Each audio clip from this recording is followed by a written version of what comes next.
দিনটা ছিল সরস্বতী পুজো।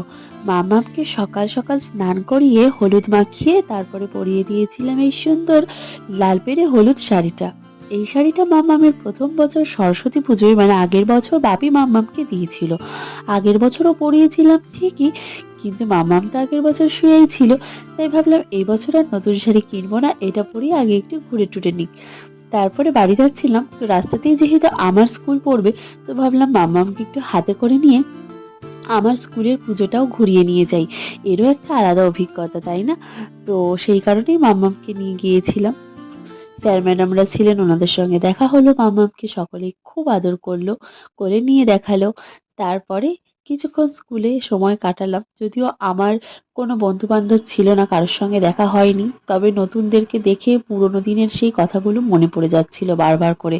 আরো কিছুক্ষণ থাকতে ইচ্ছে করছিল, কিন্তু ফিরে এলাম।